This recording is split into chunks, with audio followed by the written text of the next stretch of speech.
GIC lecture के अंदर GIC है आपका अल्टरनेट सीरीज़ के अंदर आपका बॉटनी सिलेबस में वायरस टॉपिक है। वायरस टॉपिक के अंदर आपका पीवाईक्यूज स्टार्ट हो चुके हैं वायरस टॉपिक से रिलेटेड। तो चलिए देखते हैं आपके प्रीवियस लेक्चर एक पीवाईक्यूज की जा चुकी है और ये सेकंड लेक्चर पीवाईक्यूज से रिलेटेड है। चलिए देखते हैं आज की बहुत ज़्यादा इंपॉर्टेंट है और इफेक्टिव है, किस किस के लिए इंपॉर्टेंट है, किस किसने ये वीडियो देखी है। चलिए देखते हैं। Let's see in this diagram of a bacteriophage in which one of the option of all the 4 parts A B C D is correct. चलिए इसके अंदर देखते हैं, कभी कभी डायग्राम दे देगा और उसके अंदर पूछ लेता है कि इसके मेन पार्ट्स क्या होते हैं। चलिए देखते हैं। इसके अंदर A पूछा गया है, B पूछा गया है, C पूछा गया है और आपका D पूछा गया है। तो जो A है सबको पता है, ये बैक्टीरियोफेज का डायग्राम है। किसका डायग्राम है? बैक्टीरियोफेज का डायग्राम है। तो चलिए A क्या है इसका, ये दिख रहा होगा आपको। क्या है ये? हेड। क्या है ये? हेड। इसकी क्या होता है, ये जो स्ट्रक्चर है पूरा, इसका सिमेट्री कैसे दिखाई जाती है इसकी? टाइट पोल। कैसी सिमेट्री होगी? ये टाइट पोल। कैसी सिमेट्री होगी भाई? ये टाइट पोल सिमेट्री है। ये कैसी सिमेट्री है? टाइट पोल सिमेट्री है। इसके अंदर जो ए है आपका हेड, बी क्या हो गया आपका? शीट। बी क्या हो गया आपका? शीट हो गई। सी क्या हो गया आपका? कॉलर। और डी क्या हो गया आपका? Tail fiber. तो इसमें से कौन सा ऑप्शन आपका करेक्ट होगा? देखते हैं। इसके अंदर ए क्या है आपका? हेड। ए आपका हेड, ये नहीं होगा, ठीक है। बी ए शीट हो रहा है, ये भी नहीं हो रहा है। और ए आपका कॉलर, ये भी नहीं हो रहा है। तो कौन सा ऑप्शन आपका सही हो रहा है भाई? ये कौन सा ऑप्शन आपका सही हो रहा है? तो ए कौन सा है आपका? थर्ड वाला ऑप्शन आपका बिल्कुल करेक्ट हो जाएगा। ए किसके अंदर है? हेड। ए क्या है आपका? हेड। नेक्स्ट क्वेश्चन देखते हैं। Let's see. नेक्स्ट क्वेश्चन है आपका study of the following list. इसके अंदर 2 लिस्ट आपकी दी गई है, 2 लिस्ट आपकी है ऑलरेडी इसके अंदर। तो आपका देखते हैं कि इसके अंदर 2 सीरीज़ में आपको दिखाया गया है इसके अंदर कि आपके पहली लिस्ट और सेकंड लिस्ट। पहली लिस्ट के अंदर आपको नेम दिए गए हैं वायरस के, और जो सेकंड लिस्ट है आपकी, तो इसमें दिया गया है कि कौन सा आपका जेनेटिक मटेरियल प्रेजेंट होगा। तो चलिए कौन सा इसके अंदर करेक्ट होगा वो देखने वाली बात है। चलिए इसके अंदर पहला है आपका M13 बैक्टीरियोफाज, इसके सामने है आपका डबल स्टैंडर्ड RNA। सेकंड है आपका राइस डॉर्फ वायरस, इसके सामने है आपका सिंगल स्टैंडर्ड RNA। फिर उसके बाद में आपका कॉलीफ्लावर मोज़ेक वायरस, इसके सामने आपका सिंगल स्टैंडर्ड DNA। फिर उसके बाद में आपका पोलियो वायरस, फिर इसके सामने है आपका डबल स्टैंडर्ड DNA। जो M13 है आपका M30 बैक्टीरियोफाज, इसके अंदर आपको क्या होगा? जो बैक्टीरियोफाज है इसके अंदर आपका क्या होगा? तो इसके अंदर आपका सिंगल स्टैंडर्ड, लेकिन M13 है ना, बैक्टीरियोफाज नहीं है लेकिन M13 बैक्टीरियोफाज है। तो क्या है आपका? As single stranded DNA present होगा। इसके अंदर क्या प्रेजेंट होगा? Single stranded. Double stranded double होता है, लेकिन इसे क्या है? Single stranded. जेनेटिक मटेरियल जो प्रेजेंट होगा वो सिंगल स्टैंडर्ड। अगर ये नहीं पूछा, सिंपल चीज़ें पूछी जाती है तो क्वेश्चन एग्जाम में आता ही नहीं है ना। तो जो एक्सेप्शन होते हैं वही इंपॉर्टेंट उठा के दे देता है कुछ एग्जामिनर, जो कि आपको कभी कभी मिसप्रिंट हो जाता है दिमाग से कि हाँ ये कंफ्यूज करने वाले क्वेश्चन जो होते हैं वो ज़्यादा रखे जाते हैं। तो देखिए ये क्या है? Single stranded DNA। जो राइस डॉर्फ है वायरस, उसके अंदर आपका क्या होगा? डबल स्टैंडर्ड RNA प्रेजेंट होगा। जो कॉलीफ्लावर मोज़ेक वायरस होगा उसके अंदर क्या होगा? डबल स्टैंडर्ड DNA प्रेजेंट होगा। क्या प्रेजेंट होगा? डबल स्टैंडर्ड DNA प्रेजेंट होगा। जो पोलियो वायरस है आपका वो सिंगल स्टैंडर्ड RNA प्रेजेंट होगा। क्या प्रेजेंट होगा? सिंगल स्टैंडर्ड RNA प्रेजेंट होगा। चलिए देख लेते हैं इसके अंदर कौन सा ऑप्शन आपका सही है। M13 बैक्टीरियोफाज यानी ए का आपका क्या होगा? Single stranded DNA। तो क्या हो रहा है? सिंगल स्टैंडर्ड DNA यानी ए का थर्ड। ए का क्या हो रहा है भाई? ए का हो रहा है थर्ड। ए का हो रहा है थर्ड। ए का क्या हो रहा है? थर्ड हो रहा है। तो जो देखते हैं ए का थर्ड, किस में? ए का थर्ड इसमें भी है और ए का थर्ड इसमें भी है ना। ए का थर्ड इसमें भी है। तो देखिए सेकंड देख लेते हैं आपका। पहला तो दो ऑप्शन मिल गए, यानी ए भी नहीं होगा और ये भी नहीं होगा। तो चलिए 2 ऑप्शन देख लेंगे। अब दो में अब कौन सा करेक्ट होगा? राइस डॉर्फ वायरस, इसके अंदर क्या था? Double standard RNA। क्या होगा? Double standard RNA। तो ये क्या होगा? सेकंड का फर्स्ट। तो सेकंड का फर्स्ट देख लेते हैं। बी का फर्स्ट देख लेते हैं। बी का फर्स्ट इसमें है और जी इसमें नहीं है। तो हमारे पास में पहला ऑप्शन हो जाएगा सही। पहला ऑप्शन हो जाएगा हमारा सही, यानी सी का 4 हो जाएगा, डी का 2 हो जाएगा। चलिए हम नेक्स्ट क्वेश्चन देख लेते हैं। ये इन्फॉर्मेटिव क्वेश्चन हैं जो जेनेटिक मटेरियल से पूछे जाते हैं। जो इंपॉर्टेंट होते हैं वो इसके अंदर लिए गए हैं, जो ज़्यादातर पूछे जाते हैं और ज़्यादातर एग्जामिनर में कंफ्यूज करने वाले दिमाग में होते हैं ना। तो सबसे पहले हम लोग क्या करते हैं? नेक्स्ट क्वेश्चन देख लें। 13 क्वेश्चन हमारा चल रहा है। 13 क्वेश्चन देखते हैं। Polio virus is caused by a. तो ये क्या होता है? पोलियो वायरस मैंने यहाँ पर भी एक क्वेश्चन अटेम्प्ट लिया था आपका। ये क्या था आपका? Single standard RNA। तो उसी से अगर आप एक इन्फॉर्मेशन आपको अवेलेबल होगी तो आपको पता होगा कि हाँ ये सारे आप टिक कर सकते हैं। तो देखिए इसके अंदर आपको देख सकते हैं polio virus is caused by a. तो इसमें क्या होगा? ये बैक्टीरियोफेज नहीं है ना, बैक्टीरियोफेज तो नहीं है ये आपका virus with a single stranded DNA, लेकिन ये भी DNA नहीं है। सिंगल स्टैंडर्ड DNA आपका किसमें प्रेजेंट हो रहा है? M13 बैक्टीरियोफेज के अंदर प्रेजेंट हो रहा है ना। Virus with double standard DNA, ये भी नहीं हो रहा है। डबल स्टैंडर्ड तो होगा ही नहीं है ना। तो चलिए इसके अंदर देखते हैं। इसके अंदर क्या है? Single standard RNA। क्या प्रेजेंट होगा? Virus with single standard RNA। क्या प्रेजेंट होगा? Single standard RNA। नेक्स्ट देखते हैं इसके अंदर क्वेश्चन देखते हैं। नेक्स्ट, हु डिस्कवर्ड वायरस आपको एक टॉपिक पढ़ाया गया है। वायरस क्या होता है? तो देखिए वायरस क्या है? जो स्टैनले पी फर्स्ट ऑप्शन है इसके अंदर, स्टैनले बी प्रूशिनर। फिर सेकंड है आपका डिनर। फिर उसके बाद में है आपका फाइनले। फिर उसके बाद में MC कॉल। तो देखिए ये क्या है आपका? जो प्रूशिनर है, ये जो है ना प्रूशिनर, तो जो स्टैनले है और जो प्रूशिनर है, तो ये क्या है भाई? आपके इन्होंने क्या डिस्कवर किया था, इन्होंने आपका प्रियॉन से डिस्कवर किया था। क्या किया था भाई, प्रियॉन से डिस्कवर किया था, प्रियॉन्स को डिस्कवर किया था इन्होंने। और इनको क्या था, इनको नोबेल प्राइज़ मिला था। इनको क्या मिला था भाई, नोबेल प्राइज़ मिला था, नोबेल प्राइज़ मिला था इनको। और किस चीज़ पे नोबेल प्राइज़ मिला था इनको, डिसीज डिस्कवर की थी इन्होंने, इस वजह से इनको नोबेल प्राइज़ मिला था। और कब इनको नोबेल प्राइज़ मिला था, 1997 में, 1997 में इनको क्या मिला था, नोबेल प्राइज़ मिला था 1997 के अंदर। तो देखिए 1997 के अंदर इनको नोबेल प्राइज़ मिला था, वो भी किस लिए मिला था, डिसीज़ के लिए। वो भी कौन सी डिसीज़ है भाई ऐसी, एक है आपका स्कॉर्पी डिसीज़, फर्स्ट है आपकी स्कॉर्पी डिसीज़। देखिए यहाँ पे लिख देते हैं, स्कॉर्पी डिसीज़, स्कॉर्पी डिसीज़, स्कॉर्पी डिसीज़ है ना। स्कॉर्पी डिसीज़ किस किस में होती है, स्कॉर्पी डिसीज़ शीप एंड गॉट के अंदर। स्कॉर्पी डिसीज़ देखी गई है शीप के अंदर एंड गॉट के अंदर, शीप एंड गॉट ये आपको समझ में आ रहा होगा ना, शीप और गोट के अंदर। शीप ये मैं यहाँ लिख देती हूँ, ये यहाँ लिख देती हूँ, या फिर ये बिल्कुल क्लियर है ना एक जगह, तो ये यहाँ पे लिख दिया जाता है, शीप एंड गॉड। स्कॉर्पी डिसीज़ किसके अंदर होगी, शीप के अंदर और गॉड के अंदर आपको अवेलेबल होती है ना। और सेकंड डिसीज़ है आपका क्रू डिसीज़,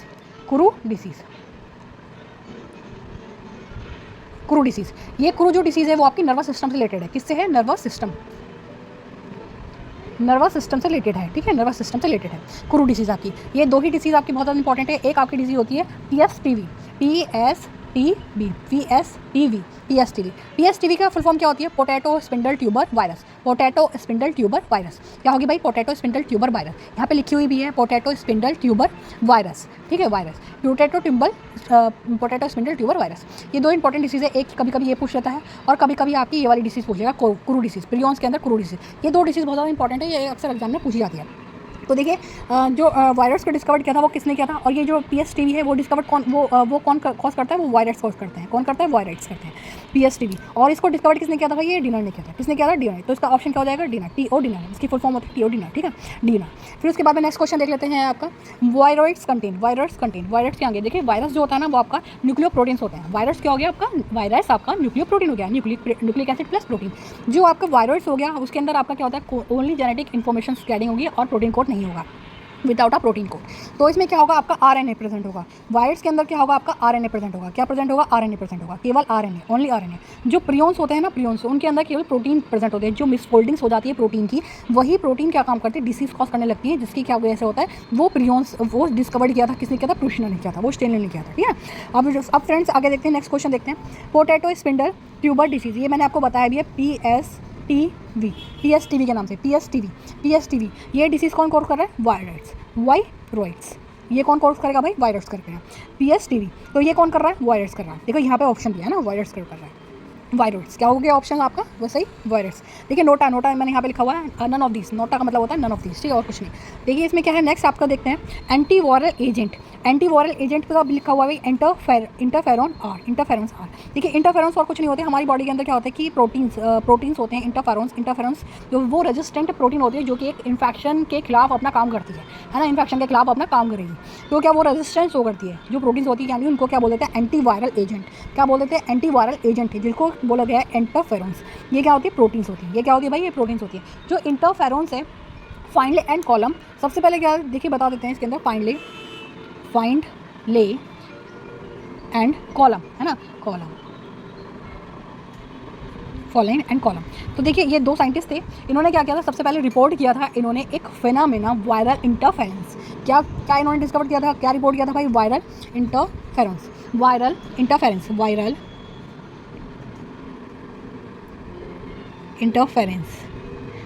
इंटरफेरेंस। ये क्या काम करती है, ये जो सेल्स होती हैं, ये जो क्या काम करती हैं, अब ये वायरस की सेल्स होती है। अब ये क्या होगा भाई, इनसे रेजिस्टेंस शो करेगी वायरस के खिलाफ एक रेजिस्टेंस शो करती है। एक साइंटिस्ट थे आइजैक, भाई आइजैक। कौन थे भाई, आइजैक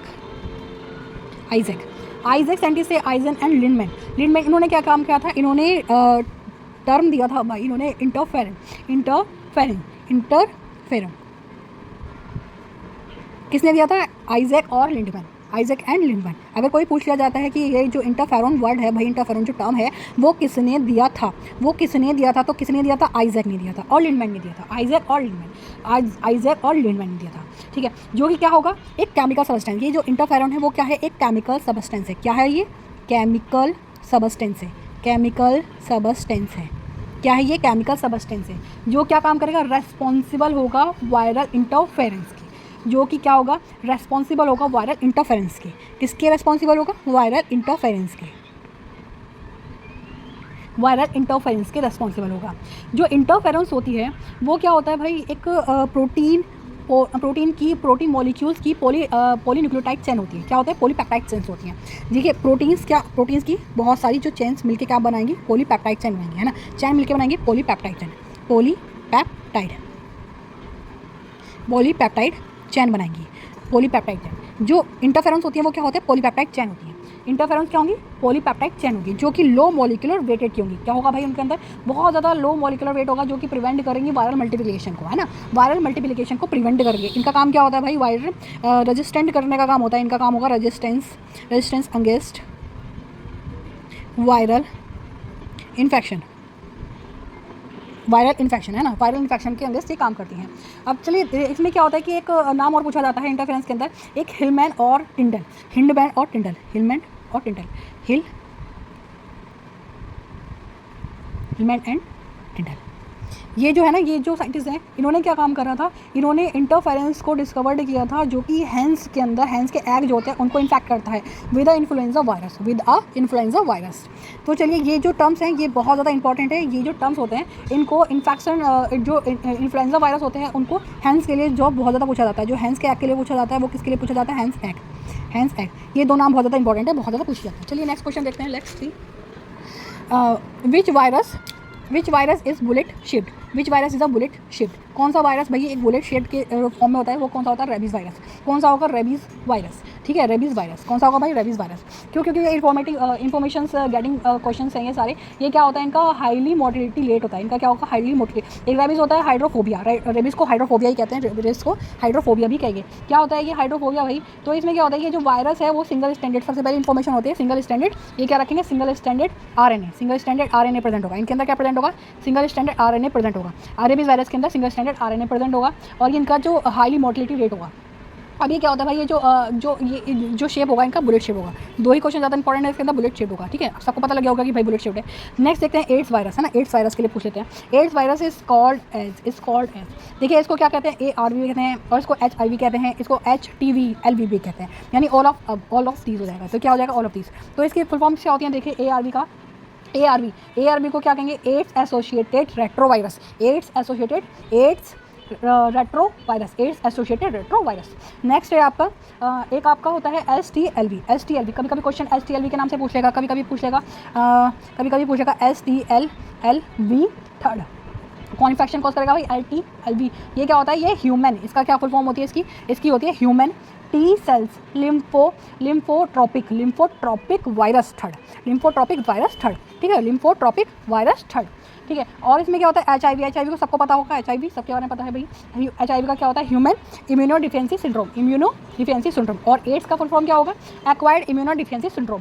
तो जो एक्वायर्ड इम्यूनोडिफिशियेंसी सिंड्रोम होता है, अब ये जो सबसे पहले जो केस था एड्स का, तो इसका सबसे पहले इसको और देख लेते हैं। देखिए इंटरफेरेंस टर्म्स इसको बाद में बता देंगे, इसको देखेंगे। Term interference was given by, ये किसने दिया था भाई? आइजैक। टर्म इंटरफेरेंस है ना, मैंने आपको लास्ट पहले ही बता चुकी हूँ मैं आपको, ये क्या किसने दिया था? आइजैक। तो इसमें कोई पूछने वाली बात ही नहीं है ना, आइजैक है। तो देखिए एड्स जो है सबसे पहले जो केस आपका डिस्कवर्ड हुआ था, सबसे पहले कहाँ आपका देखा गया था? वो आपका एटलांटा में। कहाँ देखा गया था? आपका एटलांटा के अंदर देखा गया था।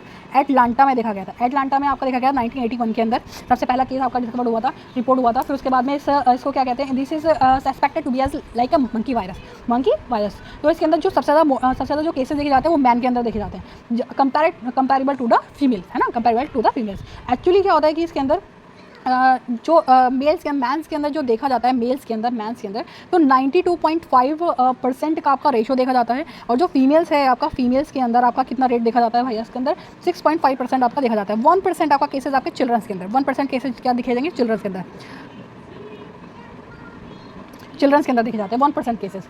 तो देखिए ये क्या होता है कि जो वायरस होता है वो स्प्रेड कैसे होता है? वो आपका ब्लड ट्रांसफ्यूजन से होगा। कैसे होगा भाई? ट्रांसफ़र आपका ब्लड ट्रांसफ्यूजन। कैसे ट्रांसफ़र होगा भाई? ये ब्लड ब्लड ट्रांसफ्यूज़न के थ्रू आपका ट्रांसमिट होता है। और इसके बहुत सारे मैंने आपको नाम बता भी दिए हैं, अगर कोई भी नाम आता है तो आप अपना बता सकते हैं इसके अंदर। तो इसके अंदर जो होता है आपका सिंगल स्टैंडर्ड आपका RNA प्रेजेंट होगा, सिंगल स्टैंडर्ड RNA प्रेजेंट होगा, सिंगल स्टैंडर्ड। जबकि एनिमल के अंदर आपका DNA प्रेजेंट हो रहा है ना, तो उसमें क्या होता है मोस्टली एनिमल्स के अंदर आपका DNA जो जेनेटिक मटेरियल प्रेजेंट होता है, लेकिन जो आपका एड्स है उसके अंदर सिंगल स्टैंडर्ड RNA प्रेजेंट होता है। एड्स हमारा कैसे काम करता है? अच्छा, एड्स हमारा कैसे काम करेगा, हमारी बॉडी को इन्फेक्ट कैसे करता है? सबसे पहले तो देखिए जरा सा छोटा सा एक फिनोमिनल देख लेते हैं।